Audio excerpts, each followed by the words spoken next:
بالله من الشيطان الرجيم بسم الله الرحمن الرحيم الف لام ميم ذلك الكتاب لا ريب فيه هدى للمتقين صدق الله العظيم.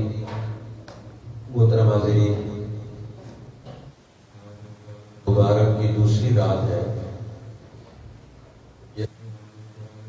کا سورۃ البقرہ کا دوسرا حصہ اور سورۃ آل عمران کا کچھ حصہ ہم نے سنا ہے. آج آپ کے سامنے سورۃ الفاتحہ اور سورۃ البقرہ کے حوالے سے یہ صورتیں دو ہمیں کیا تعلیمات پیغام دیتی ہیں قرآن حکیم کا. پہلی سورۃ الفاتحہ ہے. یہ مکی سورت ہے اور یہ پورے قرآن کا خلاصہ ہے. اس لیے اس سورت کو ام الکتاب، الاساس، اور اس کے کئی نام احادیث مبارکہ میں موجود ہیں. اس سورت کی سب سے زیادہ اہمیت ہے کہ اللہ جل شانہ نے اس میں 7 آیات رکھی ہیں. ان کو فرمایا وَلَقَدْ آتَيْنَاكَ سَبْعًا مِنَ الْمَثَانِي وَالْقُرْآنَ الْعَظِيمِ.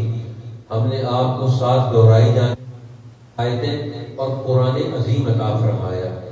تو اس لیے قرآن عظیم وہ اپنی حیثیت رکھتا ہے اور 7 دہرائی جانے والی آیات اس سورۃ الفاتحہ کی. اس لیے اس سورت کو کئی ناموں سے یاد کیا جاتا ہے، اس کے فوائد کی وجہ سے، اس کی اہمیت کی وجہ سے. پھر اللہ تعالیٰ نے اس کی اہمیت کی وجہ سے ہی رسول اللہ صلی اللہ علیہ وسلم نے نماز کی ہر رکعت میں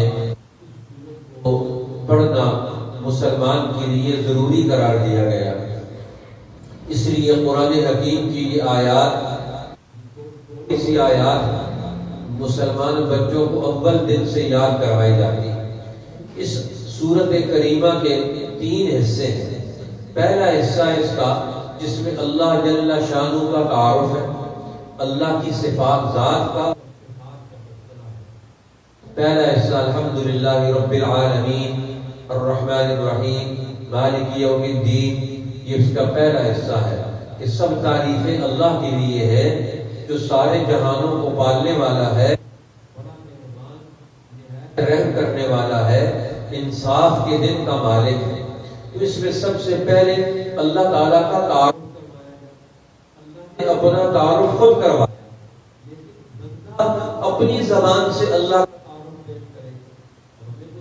کا کیا تعارف پیش کریں، اللہ کی کن خوبیوں کا تذکرہ کریں، تو اللہ جل شانہ نے خود ہی بتایا کہ تم میری خوبیوں کا تذکرہ کرو. یہ سب تعریفیں اللہ کے لیے. تو اللہ کی ذات وہ ہے جو تعریفوں کے لائق، تعریفوں کے قابل ہے. اب دنیا میں جس چیز کی بھی آپ تعریف کریں گے وہ اس کی اصلی تعریف نہیں. اس کو پیدا کیا، جس نے اس کو خوبصورتی دی، جس نے اس کو عقل دی. اب یہ سب چیزیں کمالات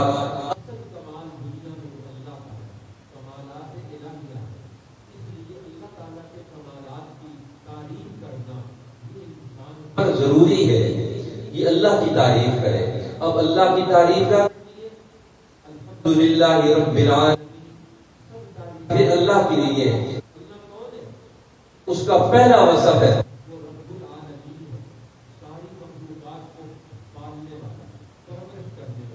تربیت دینے والا، ان کا رب ہے. تو اب اللہ تعالیٰ کا تعارف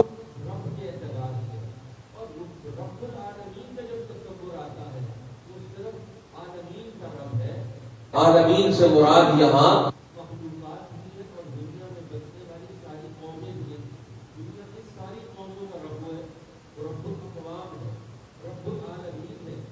ساری قوموں کا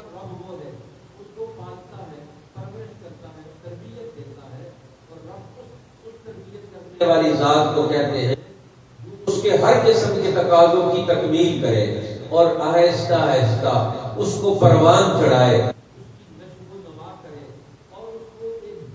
پہنچائے. اب یہ اللہ تعالیٰ کا نظام ربوبیت جو اس نے مخلوق کو پیدا کیا، ان میں سب قسم کی صلاحیتیں رکھی. یہ نظام ربوبیت یہ چلتا کن بنیادوں پر ہے؟ یہ 2 بنیادوں پر چلتا ہے. صفت رحمت کے ساتھ اور صفت عدل کے ساتھ۔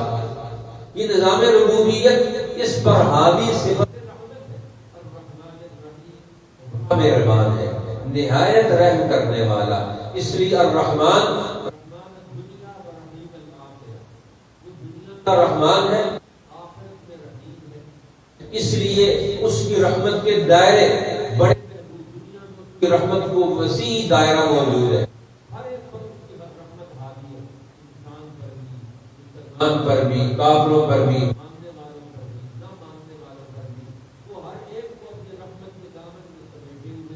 کسی کو نہیں نکلنے دیتا۔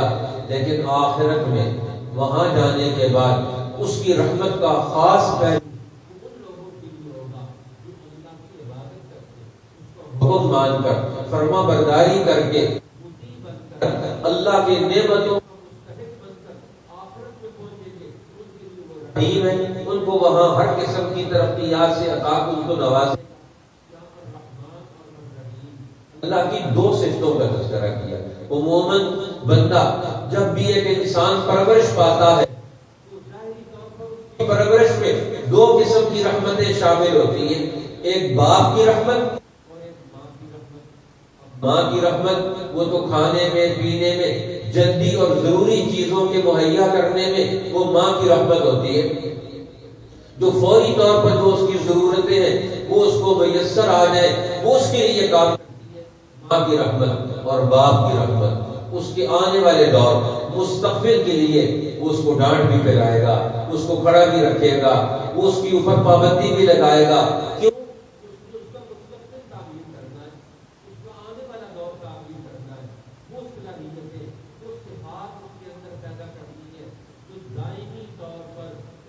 زندگی کا حصہ بن جائے۔ اور پھر دوسری چیز اللہ کے نظام ربوبیت کی وہ دوسری بنیاد وہ کیا ہے؟ انصاف کے دن کا مالک ہے، بدلے کے دن کا مالک ہے، لہذا دنیا میں اور آخرت میں ہر موڑ پر قائم کرنے والا، انصاف قائم کرنے والا، بدلے کے دن، جزا کے دن کا مالک ہے۔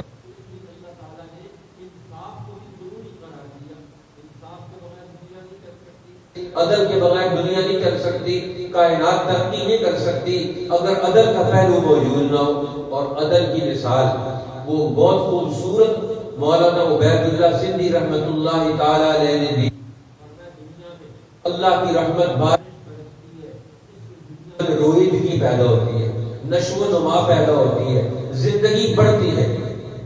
اب جنگلوں میں درخت بڑھتے ہیں اور درخت بڑھ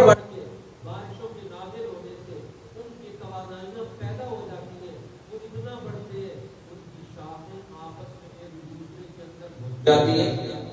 اب جب شاخیں اندر گھس گئی وہ ترقی نہیں کر سکتی، اب آپس میں وہ الجھ گئی، اب ان کو ضرورت ہے مالی کی کاٹ چھانٹ کرے، ایک دوسرے میں نہ گھسنے دے، ان کو ترقی کے لیے ایک راستہ بنا کرے،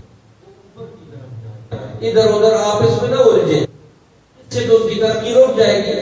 اب ایک باپ کے مالی ایک چوکیدار کی ضرورت ہے، ایک سمجھدار انسان کی ضرورت ہے جو اس کی کاٹ چھانٹ کرتا ہے۔ کاٹ چھانٹ کرنا یہ کیا ہے؟ اسی کا نام ہے انصاف، کہ کس شاخ کو ہم نے کاٹنا ہے، کس شاخ کو ہم نے اوپر بڑھانا ہے، اس کے کیا تقاضے ہیں۔ اسی طرح دنیا میں اگر انسانی معاشروں کی اس طرح کاٹ چھانٹ نہ کی جائے تو جنگل بن جائے، یہ آپس میں الجھ کر، آپس میں ٹکرا، ساری دنیا کے معاشرے تباہ ہو رہے ہیں کیونکہ ان کے انصاف کا نظام نہیں، ان کے عدل قائم کرنے والی کوئی قوت نہیں ہے، عدل کرنے والی جو قوتیں ہیں ان کو سمجھ نہیں، اگر سمجھ ہے تو وہ پیسے کے چکر میں انصاف قائم نہیں کرتے بلکہ وہ دباؤ میں آ جاتے ہیں، دباؤ میں آ کر انصاف کی بات نہیں کرتے، اس کے معاشرے تباہ و برباد ہو جاتے ہیں۔ اس لیے قرآن حکیم نے یہ توجہ دلائی اللہ کی یہ چار صفات ہے، وہ مالک یوم الدین ہے، جس کی یہ چار صفات ہو اس کا پھر حق بنتا ہے۔ اس کا حق کیا ہے؟ تیری ہی بندگی کرتے ہیں اور تجھ ہی سے مدد مانگتے ہیں، اب اللہ تعالیٰ کی بندگی کرنا، اس کو اپنا حاکم ماننا، اپنی اختیار سے اس کو اپنا حاکم ماننا، اپنا رب ماننا، اپنا معبود ماننا، اپنا مرکز ماننا. باقی ساری مخلوقات تو ضرورت مانتی ہے. سورج کے پاس کوئی چانس نہیں کہ وہ اللہ کو حکم نہ مانے، اللہ کو رب اور حاکم نہ مانے. اس کے لیے تو ضروری، اس کے لیے کوئی چانس نہیں کہ انکار کر سکے. اس کو اللہ نے تھوڑا سا اختیار دے دیا کہ وہ اپنے اختیار سے اعلان کرے کہ میں اللہ کی عبادت کرتا ہوں، میں اس کی غلامی کرتا ہوں، میں اسی کی بندگی کرتا ہوں. ایاک نعبد، ہم صرف تیری ہی عبادت کرتے ہیں، و ایاک نستعین، اور تجھ ہی سے مدد چاہتے ہیں. لہذا توحید عبادت میں اور توحید کی استعانت میں دونوں چیزیں ضروری ہیں. توحید فی العبادت بھی اور توحید فی الاستعانت بھی. عدل میں بھی توحید ہے، اس میں بھی توحید کا پہلو ہے. دنیا میں عدل قائم کرنا یہ بھی اللہ کی توحید کا تقاضا ہے.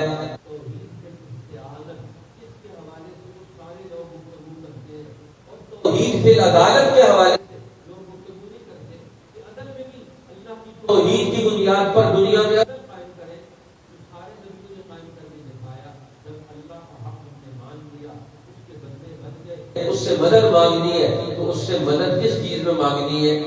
کیا چیز اللہ سے طلب کرنی ہے؟ اهدنا الصراط المستقیم، اے اللہ ہمیں سیدھے راستے پر چلا، صراط مستقیم پر چلا. صراط مستقیم کون سا ہے؟ تجربہ شدہ راستہ. صراط الذین انعمت علیہم، تجربہ شدہ راستہ. اب تجربہ شدہ راستے پر قوموں کو چلنا چاہیے. یہ نہیں کہ نیا تجربہ کرے. آج کل مسلمان اپنی زندگی کے حوالے سے پچھلے تجربہ شدہ راستے پر نہیں چلتے. نماز میں اللہ سے مانگتے ہیں تجربہ شدہ راستے پر چلا، اور پھر جب ضرورت پیش آتی ہے عملاً تو نیا تجربہ کرتے ہیں، پھر نئے لیڈر منتخب کرتے ہیں، نیا فکر بناتے ہیں، نئے نظریات گھڑتے ہیں، پھر اس پر اپنی قوم کو چلاتے ہیں، پھر ان کو بیڑا غرق کرتے ہیں، تباہ و برباد کرتے ہیں. اس لیے اللہ تعالیٰ نے فرمایا کہ ہم ایک تجربہ شدہ راستے پر چلا. واقعہ بیان کیا سمجھانے کے لیے بہت اچھا ہے. ایک آدمی مریض ڈاکٹر کے پاس گیا، آپ کا تو آپریشن ہوگا. اس نے آپریشن کو سنا تو اس نے کانپنا شروع کر دیا کہ اب آپریشن کا خوف آ گیا دماغ پر، اور وہ خوف میں مبتلا ہو گیا. ڈاکٹر نے کہا کہ تم کیوں خوف میں مبتلا ہو؟ کہنے لگا اس لیے کہ میں پہلی دفعہ زندگی میں آپریشن کرا رہا ہوں. تو اس نے کہا دیکھ میں بھی تیرا پہلی دفعہ یہ آپریشن کروں گا، میں کوئی خوف میں مبتلا ہوں؟ میں خوف میں مبتلا نہیں ہوں، تیرا پہلی دفعہ آپریشن کروں گا، تو کیوں خوف میں مبتلا ہے؟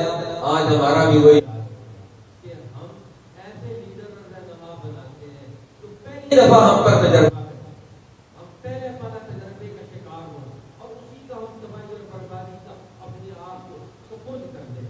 اس لیے قرآن نے کہا کہ تم اللہ سے ہدایت مانگو. صراط مستقیم کس چیز کا نام ہے؟ سیدھا راستہ، عقل کا راستہ، سمجھ کا راستہ، فطرت کا راستہ، ترقی کا راستہ، وہ درمیانہ راستہ روڈ ہے، شاہراہ حیات، زندگی کی بنیادی شاہراہ. اس سے جو راستے کٹ جاتے ہیں ورنہ وہ راستے غلط ہو گئے. رسول اللہ نے مثال دے کر سمجھایا. صحابہ کرام لمبی لائن کھینچی اور پھر اس کے ذریعے راستوں کی لائنیں بنائی، ادھر بھی اور ادھر بھی. فرمایا یہ کیا ہے؟ صحابہ نے عرض کی یا رسول اللہ ایک سیدھی لائن ہے اور یہ ساتھ ٹیڑھی ٹیڑھی لائن ہے. فرمایا یہ تو سیدھا راستہ ہے، ان ھذا صراط، یہ تو میرا سیدھا راستہ ہے، اور یہ اس کے ذریعے یہ دوسرے راستے ہیں جو لوگوں نے خود بنا لیے. فرمایا بھلا تتبعوا ان راستوں پر مت چلنا، یہ راستے تمہیں جہنم کی طرف لے جائیں گے، تباہی کی طرف لے جائیں گے. اب تباہی کی طرف کون سے راستے لے کر جائیں گے؟ فرمایا غیر المغضوب علیہم ولا الضالین، مغضوب علیہم اور ضالین کے راستے پر نہیں. حدیث پاک میں آتا ہے صحابہ نے پوچھا مغضوب علیہ اور ضالین سے کون مراد ہے؟ تو آپ نے مثال دے کر سمجھایا مغضوب علیہ سے مراد یہود اور ضالین سے مراد ہے نصارا. اب دو کون سی قوتیں؟ یہود اہل علم تھے، علماء تھے، جانتے تھے صحیح بات کیا ہے اور جانتے تھے غلط بات کیا ہے، اور پھر اپنے مفاد کے لیے جان بوجھ کر غلط راستے کو اختیار کرتے تھے، صحیح راستے کو نہیں اختیار اہل علم فرماتے ہیں جان بوجھ کر جو طبقہ غلط راستہ اختیار کرے جس طرح آج کل پڑھا لکھا طبقہ وکیلوں کا، ڈاکٹروں کا، پروفیسر کا، اینکر پرسن کا، اسی طرح صحافیوں کا، حکمرانوں کا، اور اسی طرح بڑے بڑے سیکٹری، جن کو پتہ ہے قوم کا مفاد کس میں ہے، ملک کا مفاد کس میں ہے، قوم کی ترقی کس کس حکمت عملی پر ہے، اور اس کو نہیں اختیار کرتے، جان بوجھ کر اس کو چھوڑ دیتے ہیں، یہ مغضوب ہے، یہ اللہ کا غضب ان پر، یہ اللہ کے غضب کا شکار ہو گئے۔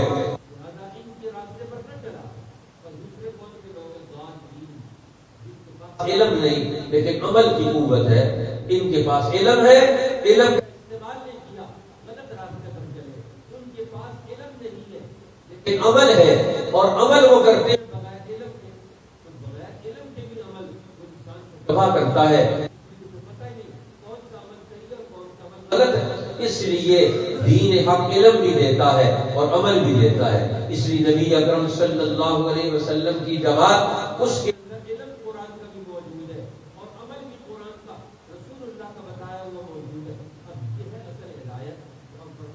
تم نے ہدایت کی دعا مانگی اور مغلوب اور ظالمین کے راستے پر نہ چلنے کی دعا مانگی اور انعام والی جماعتوں کے راستے پر چلنے کی دعا مانگی۔ اب انعام والی راستے جماعتیں کون سی ہیں؟ وہ چار جماعتیں، صراط الذین انعمت علیہم، راستہ ان لوگوں کا ہمیں بتا، ان لوگوں کے راستے پر چلا جن پر تم نے انعام کیا، وہ کون سی جماعتیں ہیں؟ فرمایا ایک تو انبیاء علیہ السلام، دوسرے صدیقین، تیسرے شہداء ہیں اور چوتھے صالحین ہیں۔ مولانا قاسم کہ دنیا میں یہ دو قسم کی قوتیں ہیں، ایک علم کی قوتیں اور ایک عمل کی قوتیں۔ یہ علم اور عمل کی قوتیں مل کر کام کریں تو یہی ترقی کی بنیاد ہے۔ اس لیے علم کے دو مرتبے ہیں، ایک نبوت کا اور ایک صدیقی،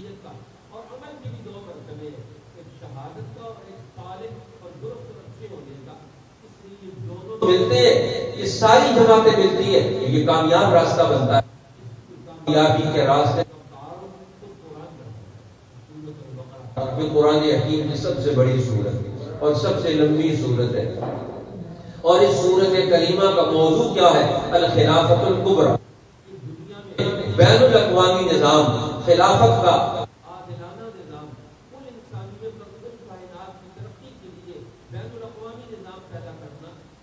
ربوبیت کے اصول پر خلافت کبریٰ کا نظام پیدا کرنا بقرہ کا موضوع ہے۔ اس لیے اس کے لیے بنیادی ہدف ضروری ہے، بنیادی نصب العین ضروری ہے۔ بین الاقوامی نظام قائم کریں گے اس کے لیے کس چیز کی ضرورت ہے؟ کتاب کی ضرورت، اور کتاب کیسی ہونی چاہیے؟ آئین ہونا چاہیے، دستور ہونا چاہیے، کتاب ہونی چاہیے اولین اور آخرین کے علم کو جمع کر دے۔ الف لام میم ذالک الکتاب لا ریب فیہ، یہ کتاب ہے جو 1000 سال پر مشتمل دنیا میں نظام پیدا کرنے کا پہلا مرتبہ عطا کرتی ہے کہ الکتاب ہے، اور یہ کتاب ایسی ہے جس کتاب میں کوئی شک نہیں، کوئی شبہ نہیں، اور یہ کتاب کرتی کیا ہے؟ ھدی للمتقین، یہ متقین کی جماعت پیدا کرتی ہے۔ دنیا میں فطرت پسند لوگ، انسانی فطرت کے حاملین، ان کی صلاحیت، فطرت کی صلاحیت کو جلا بخش کر ہدایت دے کر رہنمائی دے کر ان میں تقویٰ کی صفت پیدا کرتی ہے، متقی بنا دیتی ہے۔ اور متقی کسے کہتے ہیں؟ جو بین الاقوامی سطح کا انصاف کا نظام قائم کرے۔ قرآن اس جماعت کو متقین کی جماعت کہتا ہے۔ اب متقین کی جماعت یہ پہلی اور بنیادی جماعت ہے قرآن کی، اس کا قرآن تعارف پیدا کرنا چاہتا ہے، اور یہ جماعت نہ ہو تو قرآن کے علم سے اور نبی کی تربیت سے یہ جماعت پیدا کی جائے۔ اب یہ جماعت کیسے بنتی ہے؟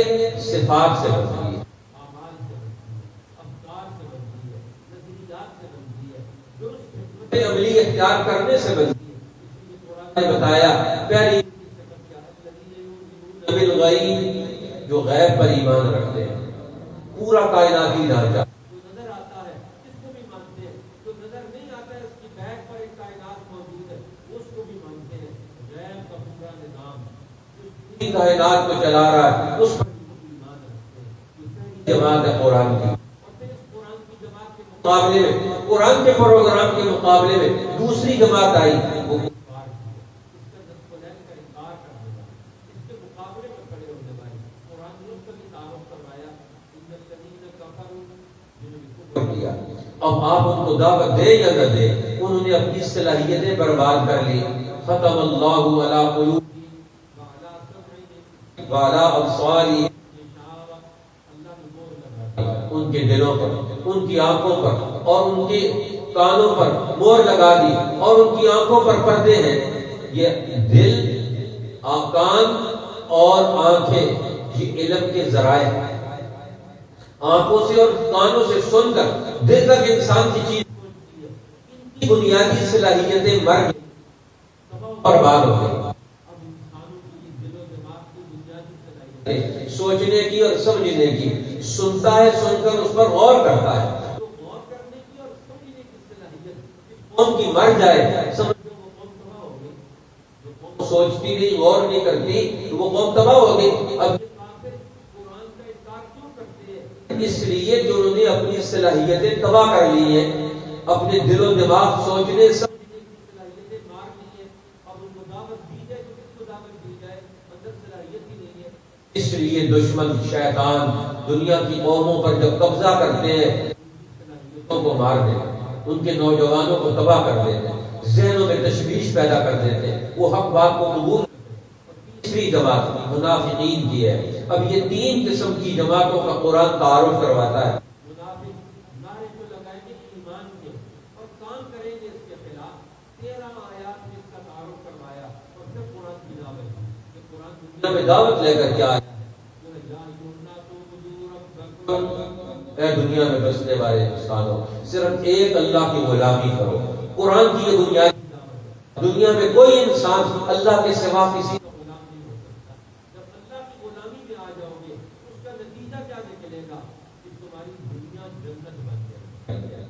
تمہاری دنیا جنت بن جائے گی. اور یہ دنیا جنت کب بنے گی؟ جب قرآن کا علم پیغمبر کی تربیت سے حاصل کرو گے تو تم دنیا میں خسارے والا، فساد والا اور انسانی زندگی کو تباہ و برباد کرنے والے اصول ان سے تم ہٹ جاؤ گے تو تم ترقی کرو گے. اس لیے اللہ تعالیٰ فرماتے ہیں ہم نے انسان کو پیدا کیوں کیا؟ انسان دنیا میں اللہ کا خلیفہ بن.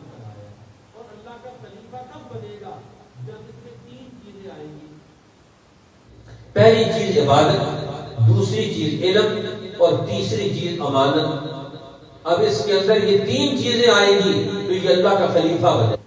اللہ کا خلیفہ بن کر دنیا میں کام کرے، کہ دنیا میں اجتماعی نظام قائم کرے، انسان اللہ کی خلافت کو دنیا میں قائم کرے. بنیادی ذمہ داری ہے. انی جاعل فی الارض خلیفہ، میں دنیا میں خلیفہ بننا چاہتا ہوں. اب انسان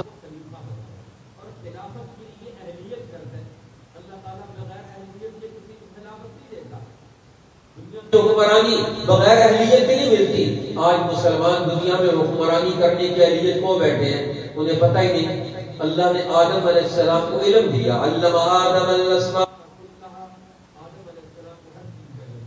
کون سی چیزوں کا علم تھا؟ یہ دنیا کے نظام کا علم، یہ چیزوں کے استعمال کا علم ہے، زراعت کے فوائد،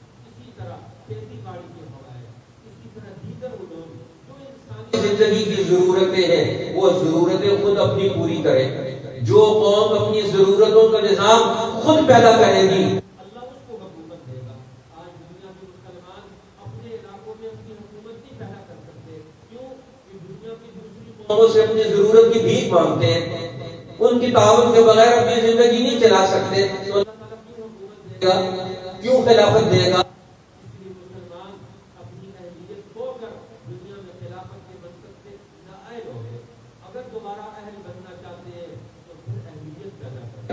اعلیٰ علم پیدا کریں، اپنی زندگی کی ساری ضرورتیں خود پیدا کرنے کا منصوبہ بنائیں، اس کا علم پیدا کریں، اس ٹیکنالوجی کو اپنے کنٹرول میں لے کر آئے، اس کے لیے تنظیم پیدا کریں، اس کے لیے مینجمنٹ پیدا کریں، تو دنیا میں ترقی ہوگی. لیکن جب آپ خلافت کا نظام قائم کریں گے، دنیا میں اپنا عدل و انصاف کا نظام قائم کریں گے، علم و شعور کی بنیاد پر، تو آپ کا دشمن بھی ہوگا.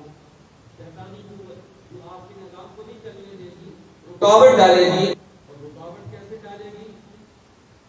قرآن اس کی بھی طرف توجہ دلاتا ہے کہ شیطانی قوت تمہارے اوپر حملہ آور ہوگی.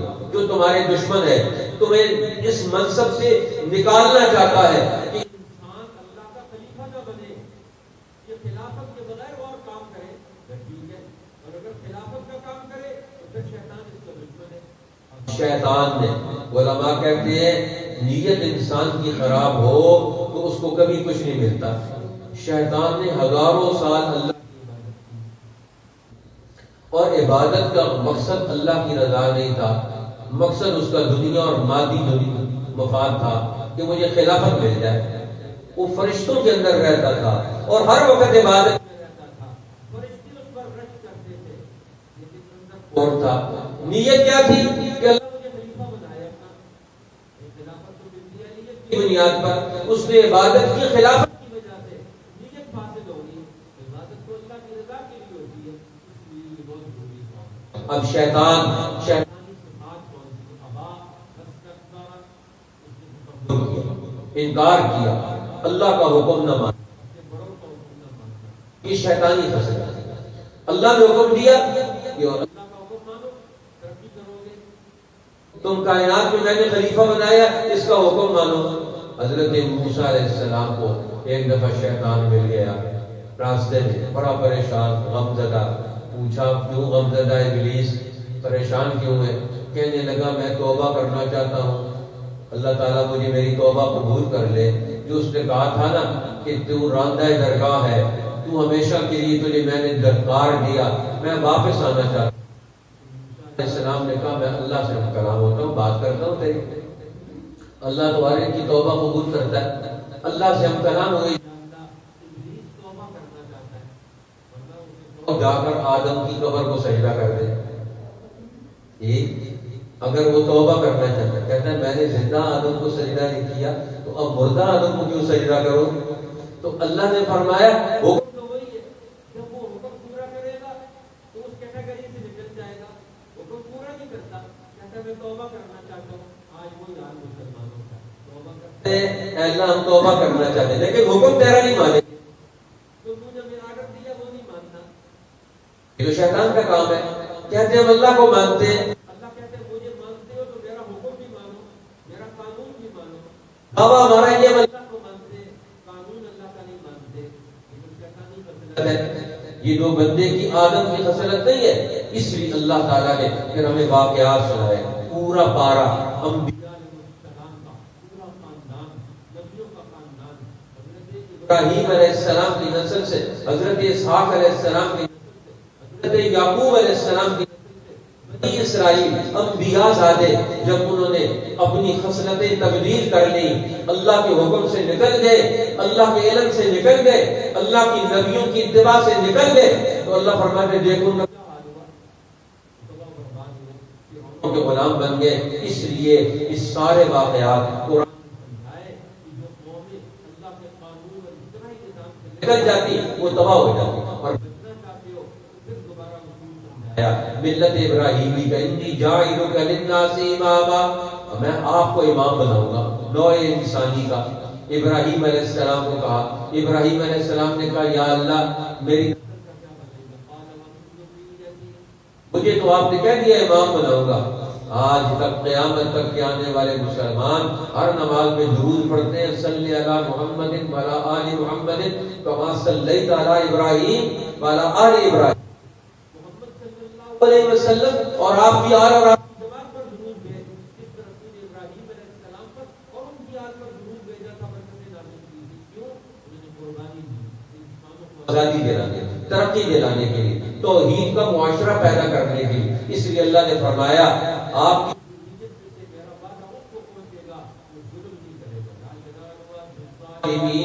جو ظلم نہیں کرے گا اس تک میرا وعدہ نہیں پہنچے گا، وہ پہنچے گا وہ ظلم کرے گا، اس کے ساتھ کوئی وعدہ ہے۔ جب اللہ نے آپ کی نسل سے امام الانبیاء کو پیدا کیا اور آپ کو کعبۃ اللہ کا امین بنایا، کعبۃ اللہ میں بیٹھ کر رسول اللہ نے جماعت پیدا کی، چار اصولوں پر تربیت دی، ذکر، شکر، صبر اور تعظیم شعائر اللہ، یہ قرآن کی تربیت کے بنیادی چار اصول ہیں۔ تو قرآن کی جماعت ہوگی، وہ اس مرکز میں بیٹھ کر رسول اللہ سے وہ کیا چیز حاصل کرے گی؟ پہلے شکر ادا کرے گی، پھر اس کے بعد اللہ کا ذکر کرے گی، اللہ کا نام لے کر اپنے دل و دماغ کو آزاد رکھے گی، اور پھر جب مصائب آئیں گے اس پر صبر کر کے اللہ کے تعلق کو قائم رکھے گی، اور ان مراکز کو، اللہ کے نام لگی ہوئی چیزوں کو، ان شعائر اللہ کو وہ دنیا میں قائم کرے گی، تو اللہ فرماتے ہیں جب یہ تربیت یافتہ جماعت دنیا میں آگے بڑھے گی، کائنات کی ساری چیزیں میں ان کے تابع کر دوں، ہوائیں بھی، بادل بھی، دنیا کا سارا نظام بھی، معاشی نظام بھی، معاشی نظام بھی، دنیا کی ساری قوتیں، زمینی اور آسمانی قوتیں، ان کی رائے کے مطابقت میں کردار ادا کریں۔ اس لیے پھر اس بنیاد پر یہ اپنا حلال کا نظام پیدا کرے، اور اسی بنیاد پر یہ اپنا عدالتی ڈھانچہ پیدا کریں گے، اور اسی بنیاد پر یہ اللہ تعالیٰ کا نظام عبادت، روزہ بھی، نماز بھی، حج بھی اور زکوٰۃ بھی، اس کو بھی یہ آگے بڑھائیں گے، اور اسی اصول پر یہ اپنا تمدن، اپنی تہذیب، اپنا تدبیر منزل، گھریلو نظام یہ اسی اصول پر چلائیں گے۔ اپنی زندگی سے، اپنی معاشرت سے، اپنی سوشل لائف سے ہر گناہ کو، میسر اور جوا اور شراب اور یتیموں کا مال کھانا، اس قسم کی معاشرتی بیماریوں سے اپنے معاشرے کو پاک کر کے یہ بہترین زندگی بسر کریں گے جہاں ہر مرد، ہر ہر بچہ، ہر بچی اس کا پورا حق اسے دلوائیں گے اللہ کے حکم کے مطابق۔ اللہ فرماتے یہ ہے میری جماعت، پھر یہ چھوٹی سی جماعت نہیں ہوتی، یہ بڑی جماعت بن جاتی ہے۔ کم من فئۃ قلیلۃ غلبت فئۃ کثیرۃ باذن اللہ۔ اتنی چھوٹی چھوٹی جماعتیں جن کا نظریہ صحیح تھا، تربیت صحیح تھی، عقل اور شعور موجود تھا ان کے اندر، اللہ فرماتے ہیں ہم نے ان کو بڑی کو جماعتوں پر غالب کر دیا۔ 313 رسول اللہ کے ساتھ جماعت بدر کے میدان میں آئی لیکن کامیاب ہوگی۔ حضرت طالوت کے ساتھ 313 کی جماعت تھی، اس دور کی بین الاقوامی ظالم قوت جالوت کے مقابلے میں وہ کامیاب ہو گئے۔ قرآن کی بتاتا ہے چھوٹی چھوٹی جماعت ہوگی، نظریہ حق ہوگا تربیت صحیح ہوگی، اللہ بقیت کثیرۃ باذن اللہ، یہ بڑی جماعتوں پر غالب آ جائے گی۔ پھر اللہ تعالیٰ نے سورہ بقرہ کی اعظم آیت، قرآن سب سے بڑی آیت قرآن۔ آیت الکرسی ہے۔ کرسی کا مطلب کیا ہوتا ہے؟ کرسی کا مطلب ہوتا ہے بین الاقوامی نظام، بین اقوامی خلافت۔ اس کی اصول کیا ہے؟ یہ آیت الکرسی میں بین الاقوامی نظام کے، بین الاقوامی خلافت کے اصول سمجھائے اور تعارف اللہ کا پایا ہے کہ اللہ تعالیٰ کی ذات، اس کے 10 جملے، ہر جملے میں اللہ کا ایک تعارف، اور بین الاقوامی نظام اسی اصول پر استوار ہوگا کہ وہ خلیفہ اکبر ہوگا، خلیفہ اعظم ہوگا، دنیا میں اللہ کی انہی صفات کا مظہر بن کر دنیا میں کردار ادا کرے گا، اور وہ دنیا میں کیا کردار ادا کرے گا؟ اللہ کا خلیفہ، وہ دو کام کرے گا، علم کا بخل توڑے گا اور مال کا بخل توڑے گا۔ اس لیے پھر تیسرے پارے میں اللہ تعالیٰ نے علم کا بخل اور مال کا بخل، ان دونوں کو توڑ کر پوری دنیا کے لیے علم کی نعمت کو عام کرنا، اور دنیا کے مسائل میں بخل کرنے والی وکیل قوتیں، مال جمع کرنے والی، زر جمع کرنے والی، سونا چاندی جمع کر کے قوموں کو غلام بنانے والی قوتوں، ان سب کے تار کوڑ خیر دینے کا نام اللہ تعالیٰ نے فرمایا میرا خلیفہ یہ کام کرے گا، ہر ایک کو علم دے گا، حکمت اور پکڑائی دے گا، اور ہر ایک کے لیے مال خرچ کرے گا، وسائل خرچ کرے گا، اور ہر ایک کے لیے پاکیزہ روزی پیدا کی جائے گی۔ سود کا نظام نہیں ہوگا، رشوت کا نظام نہیں ہوگا، کسی کا حق نہیں مارا جائے گا۔ لین دین ادھار کا بھی کریں گے تو تعاون کی بنیاد پر کریں گے، عدل کی بنیاد پر کریں گے، اور جب آپ اس تک پہنچ گئے تو پھر اب اللہ کے دربار میں پہنچ کر آپ کو حلف وفاداری اٹھانا ہوگا۔ سورۃ البقرہ کا آخری رکوع یہ بین الاقوامی نظام کا خلیفہ بننے کا حلف رسول اللہ نے جب میں آج کے موقع پر سفر کیا تو اللہ کی عدالت میں پہنچ کر، اللہ کی بارگاہ میں پہنچ کر یہ حلف اٹھایا میرے اور آپ کی طرف سے اور اپنی طرف سے بھی۔ آمن الرسول، اللہ کے رسول نے مان لیا، کس کو مان لیا؟ بما انزل الیہ، جو کچھ اللہ نے حکم اور قانون آپ پر اتارا اس کو مان لیا، اور جو کچھ آدم علیہ السلام سے لے کر محمد صلی اللہ علیہ وسلم سے پہلے نبیوں پر جو علم اور حکم نازل کیا اس کو بھی مان لیا۔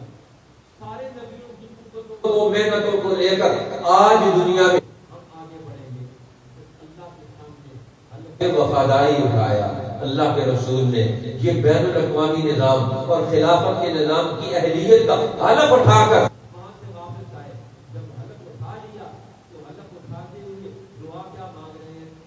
اللہ اگر ہم سے کوئی بھول چوک ہو جائے تو معاف کر دے، واغفر لنا، ہمارے بخش دے، ہمارے گناہوں کو معاف کر دے، جو ہم سے کمی کوتاہی ہوئی ہو اس کو بھی بخش دے، ورحمنا، اور پھر مزید ہم پر رحم فرما، انت مولانا، تو ہمارا سب سے بڑا حاکم ہے، سب سے بڑا کارساز ہے، فانصرنا علی القوم الکافرین، دنیا کی ہر باطل قوت پر ہمیں غلبہ تھا، مدد عطا فرما۔ اب اللہ نے حلف وفاداری لے لیا، حلف وفاداری سے اللہ سے وعدے لے کر آئے کہ تو دنیا میں ہمیں غالب کرے گا، ہم تیرا حکم مانیں گے اور تو ہمیں دنیا میں غالب کرے گا، ہر قوت پر فتح عطا کرے گا۔